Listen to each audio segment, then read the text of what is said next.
Nabíl-i-Zarandí.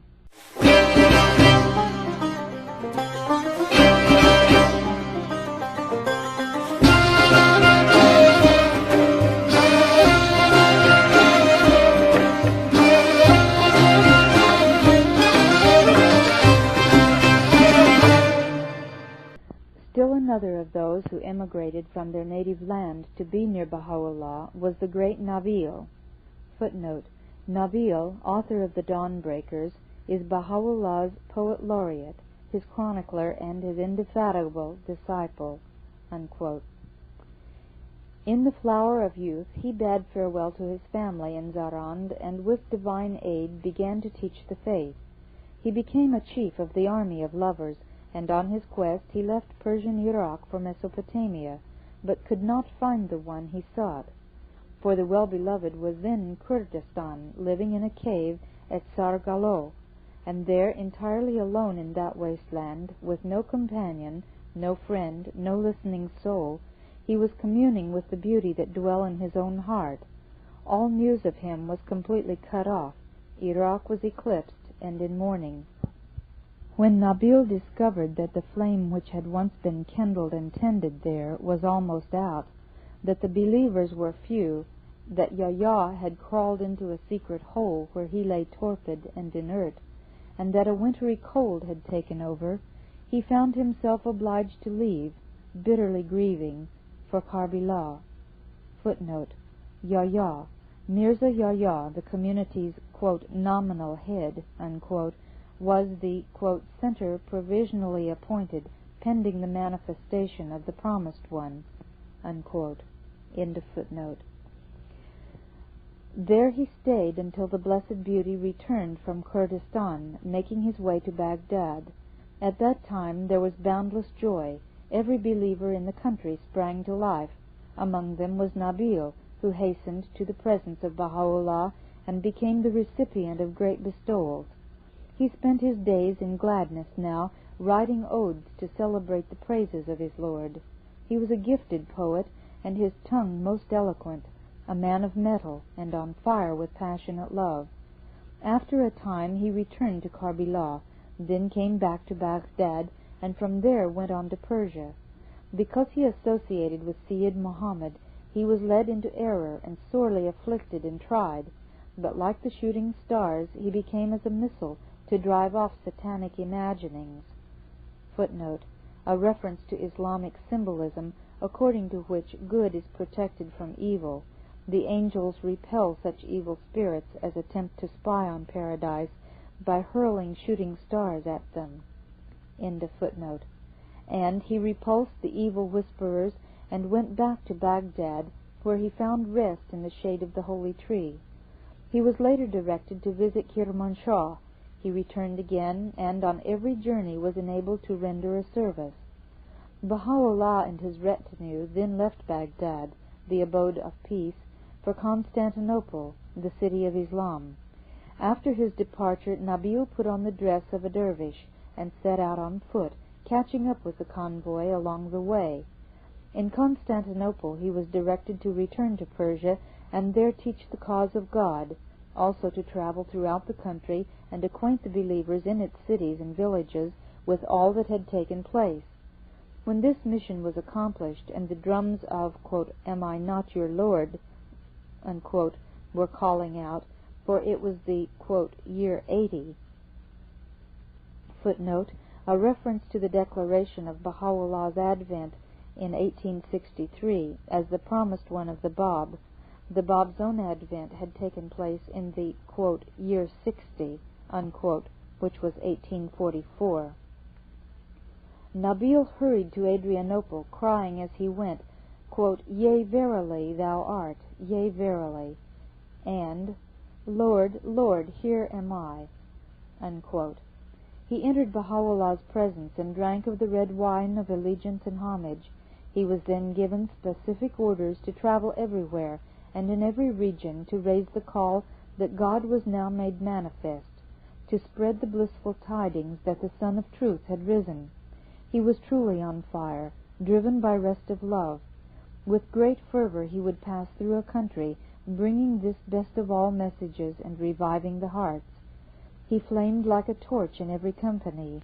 He was the star of every assemblage. To all who came he held out the intoxicating cup. He journeyed as to the beat of drums, and at last he reached the Ahqā fortress. In those days the restrictions were exceptionally severe. The gates were shut, the roads closed off. Wearing a disguise, Nabīl arrived at the Ahqā gate. Sayyid Muhammad and his wretched accomplice immediately hurried to the governorate and informed against the traveler. Quote, "He is a Persian," unquote, they reported. Quote, "He is not, as he seems, a man of Bukhara. He has come here to seek for news of Baha'u'llah," unquote. The authorities expelled him at once. Nabīl, despairing, withdrew to the town of Safad. Later he came on to Haifa, where he made his home in a cave on Mount Carmel. He lived apart from friend and stranger alike, lamenting day and night, moaning and chanting prayers. There he remained as a recluse and waited for the doors to open.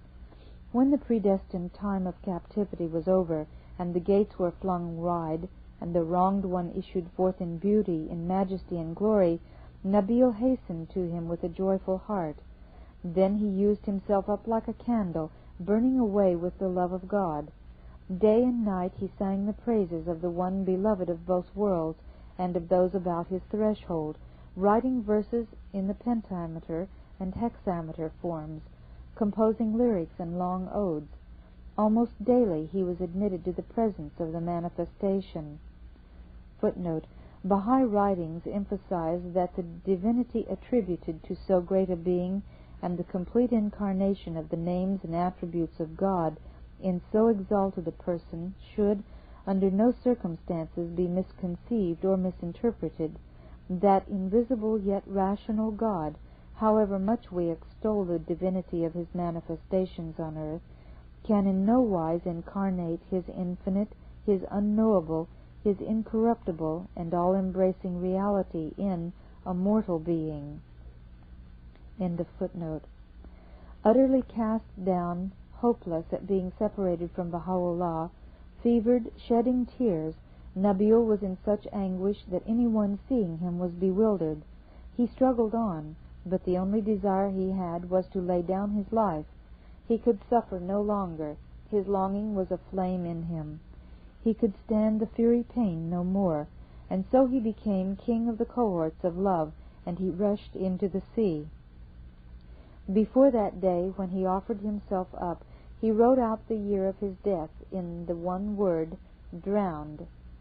Footnote: Gharik. The letters composing this word total 1310, which Hijra year began July 26, 1892. End of footnote. Then he threw down his life for the well-beloved and was released from his despair and no longer shut away. This distinguished man was erudite, wise, and eloquent of speech. His native genius was pure inspiration, his poetic gift like a crystal stream. In particular, his ode, quote, Abdu'l-Bahá, unquote, was written in sheer ecstasy. Throughout all his life, from earliest youth till he was feeble and old, he spent his time serving and worshipping the Lord. He bore hardships, he lived through misfortunes, he suffered afflictions. From the lips of the manifestation he heard marvelous things. He was shown the lights of paradise. He won his dearest wish. And at the end, when the day star of the world had set, he could endure no more, and flung himself into the sea. The waters of sacrifice closed over him. He was drowned, and he came at last to the Most High. Upon him be abundant blessings. Upon him be tender mercies. May he win a great victory and a manifest grace in the kingdom of God. Darvísh Ṣidq Ali.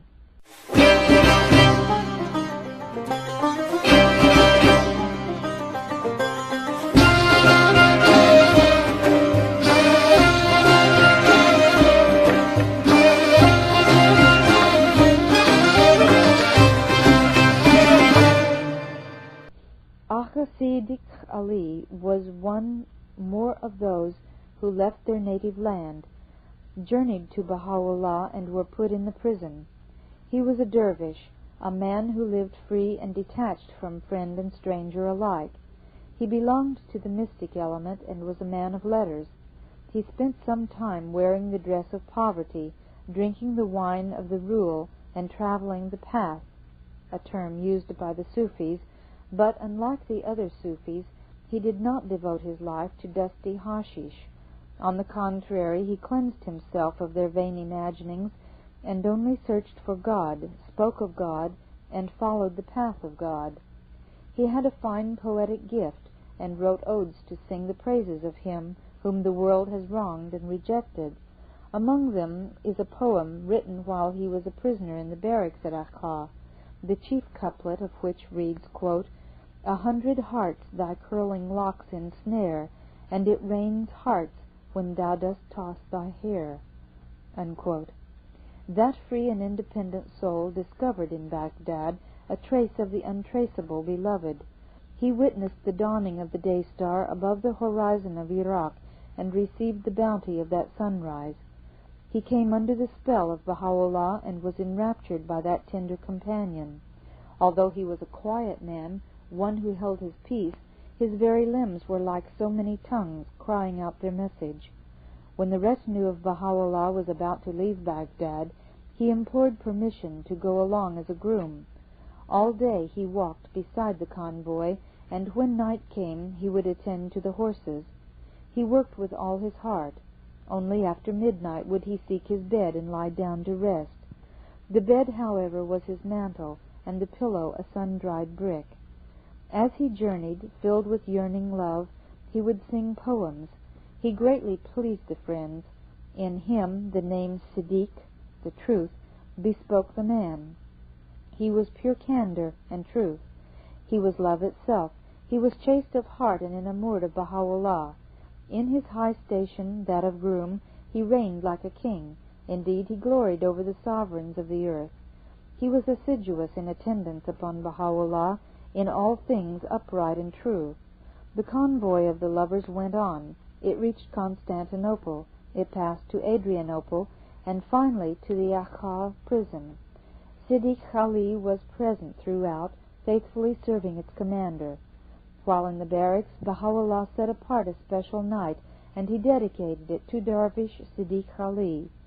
He wrote that every year on that night the dervishes should bedeck a meeting place, which should be in a flower garden, and gather there to make mention of God. He went on to say that dervish does not denote those persons who wander about, spending their nights and days in fighting and folly. Rather, he said, the term designates those who are completely severed from all but God, who cleave to his laws, are firm in his faith, loyal to his covenant, and constant in worship. It is not a name for those who, as the Persians say, tramp about like vagrants, are confused, unsettled in mind, a burden to others, and of all mankind the most coarse and rude. This eminent dervish spent his whole lifespan under the sheltering favor of God. He was completely detached from worldly things. He was attentive in service, and waited upon the believers with all his heart. He was a servant to all of them, and faithful at the holy threshold.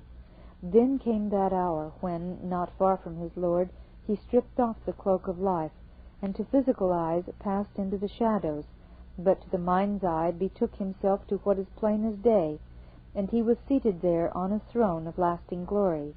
He escaped from the prison of this world, and pitched his tent in a wide and spacious land.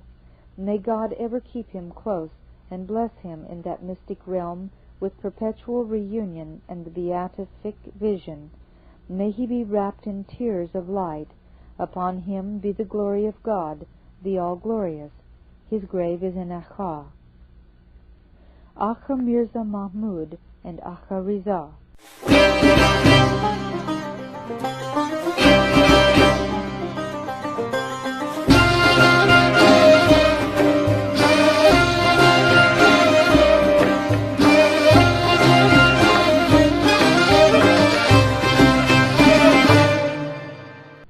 These two blessed souls, Mírzá Maḥmúd of Kashan and Riḍá of Shiraz were like two lamps lit with God's love from the oil of his knowledge. Encompassed by divine bestowals from childhood on, they succeeded in rendering every kind of service for 55 years. Their services were countless, beyond recording. When the retinue of Baha'u'llah left Baghdad for Constantinople, he was accompanied by a great crowd of people. Along the way, they met with famine conditions.